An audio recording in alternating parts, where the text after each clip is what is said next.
All right, so the middleweight champion is still Dricus Du Plessis. He defended the belt in style. He went through some tough moments against Israel, but in round 4, he took him down. He continued with the game plan, jumped on the back, choked him out, and got the victory. So he's still the champ, and currently the only African champion. Unfortunately, that whole rivalry has been put to bed. There was a beautiful show of class between the two of them. Of course, these both say they'll kill each other in the future, but the respect is certainly there. When you go through a fight like that, when you share that amount of time in the octagon, blood, sweat, and tears, you give it your all. At the end of it, win or lose, you gotta have respect for that man. So it was lovely to see all the nastiness put to bed. Now, Israel Adesanya, what's next for him? Are his days as a champion over? I hate to say it, but more than likely. You only have one peak. You don't have two. That's why it's called the peak. The reality is for Israel Adesanya, sadly, he has now lost 3 out of his last 4. Granted, Alex Pereira, no shame, and he avenged that loss. Then we know Sean Strickland and now Dricus Du Plessis. The champion's name is, of course, South Africa's Dricus Du Plessis. And who does he fight next? Well, we know the next fight is already kind of scheduled with Sean Strickland. Dricus Du Plessis spoke about it and said, yeah, I'm going to make him cry. Again, throwing back to the Theo Von podcast. Are you anticipating going through another fight like that where it could get pretty nasty in the lead up? I don't know. I mean, does he want to cry again? But another contender has emerged, inserted himself into the conversation, and that man's name is Polta. Alex Pereira, a 2-weight division champion, one of the biggest stars on the sport right now, and a man that probably wants to get some kind of revenge for Israel Adesanya. Shortly after Dricus' victory, Alex Pereira posted a picture of himself looking cool as a cucumber and said, coming down to 185 one more time. Of course, he fancies his chances at Dricus Du Plessis. He wants to be a simultaneous 2-weight division champion. And Dricus, of course, this man is a warrior. He wants the biggest fights possible, and he will take the fight against Pereira. But he doesn't want it at 185. Oh, no. He wants to go up to 205 already and potentially become a double champ. You don't have to cut the weight so you have some sort of excuse. I'll come up after the Strickland fight. I'll come up to 205 and we'll sort it out there. Champ status in his 3rd title fight. It's crazy. A lot of fighters, they do this all too often. I ain't talking shit about Dricus, and he actually has a pretty good explanation. However, if he went up to 205 and he lost to Pereira, he would still be the 185-pound champ. So he's not risking anything other than a loss on his record. He would still be the champ. But he does have some fairly good reasoning. So here's what he had to say. He said, I honestly don't think Pereira should drop to 185. If he wants to, great, perfect. But then we're going to hear the excuses. I saw Israel Adesanya stiff that man in the 2nd round. I felt Izzy's punching power. Izzy has great timing. He's fast, he's long, and he has great combinations. But I felt the power. If Izzy stiffens you like that, you don't want to be in there with me, especially not when you're going to come in with the excuse of that, I cut too much weight. And that is a factor. And I do believe that is why Israel knocked him out in the 2nd round. Perfect shot, beautiful timing, executed well, right? But the weight cuts for Alex Pereira to get to 185, they must be horrendous because the man is a giant at 205. Dricus said, oozing with confidence, that's going to happen. Everyone's going to say that. So stay at 205. Go out and fight your number 8 ranked guy, Khalil Roundtree. Cool. Fight your fight. Enjoy it. If Strickland's the next fight that people want to see, that's the fight they're going to see. So Dricus ain't ducking anybody, but he did say, you handle your business, let me handle mine, and then we'll see where the chips fall down the line in the future. Me, personally, as a fan, I would love to see Dricus versus Alex Pereira. And I'll tell you what, I think it's a fight that he will give Pereira a lot of problems.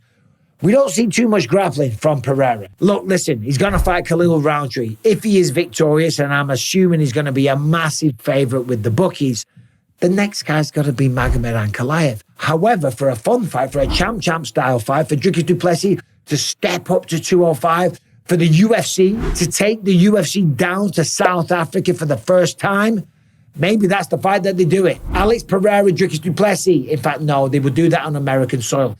That is far too big of a fight. I don't think we're going to see Alex Pereira fighting outside of the United States anytime soon. If they are going to go down to South Africa, They will do that with Sean Strickland. And Dricus has warned Sean about that. He said, hey, be careful. South Africa, this is a different place. And let me tell you, South Africa, it is a dangerous place, whether or not you're Sean Strickland or whatever your name is, whether it's Michael Bisping. I had a gun put to my head. I thought I was going to die. And let me tell you, when I showed up at work the next day to tell the story where I was absolutely terrified, where some people were trying to force me into a car with a gun to my head, they said, yeah, you got to be careful in South Africa. That's just the way they roll. In fact, the driver that picked me up said what they do in the middle of the night is, and most people don't drive on the freeways in the middle of the night because people pick up gigantic rocks, they leave them in the middle of the freeway, you drive along in the dark, you hit the rock, the car breaks down, you have a crash, and then they run over, bang, bang, bang, shoot you in the head, murder you, rob you,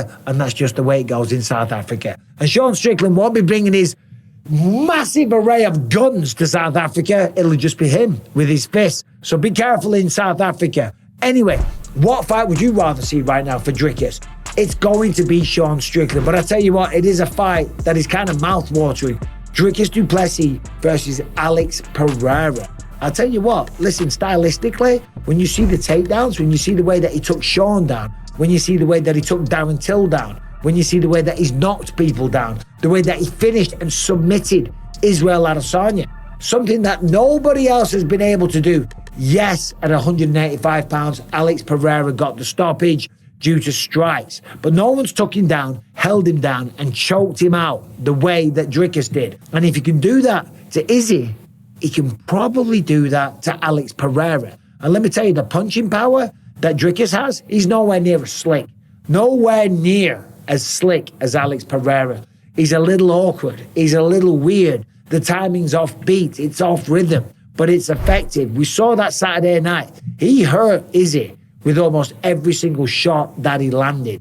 But it was kind of hard to watch if you're a purist.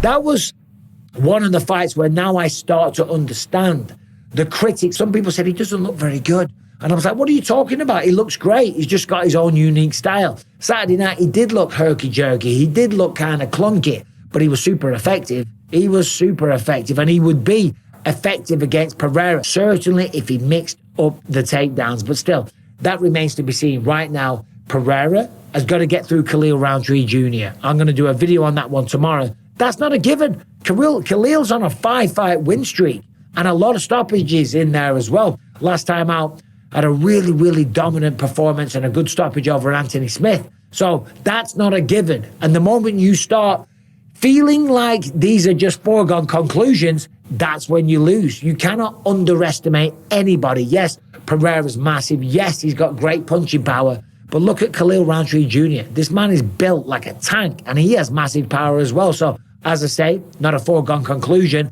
And Dricus, well, he's going to get through Sean Strickland. And Sean Strickland, as we know, he will fight dick to dick, nipple to nipple. And he's also kind of a weird one with the style and the Philly shell and the jabbing his way to a victory. But will he be able to stop the takedowns of Dricus Du Plessis? Will Du Plessis get through Sean Strickland? Let me know what you think about that. And ultimately, is this just Pereira having a bit of fun? Is he just inserting himself into the conversation? You know, and that's a smart thing to do. It keeps the momentum rolling. It keeps the discussion going for you when you're not even fighting. All of a sudden now people are talking about Pereira. Or is he just sitting at home having a laugh? Any one of those things could be true. But I tell you what, as a fan, down the line, I'd love to see Dricus versus Pereira at 205. But he's got to fight Sean Strickland first. But what do you think? Let me know in the comment section. Thanks for watching, and please subscribe. Goodbye.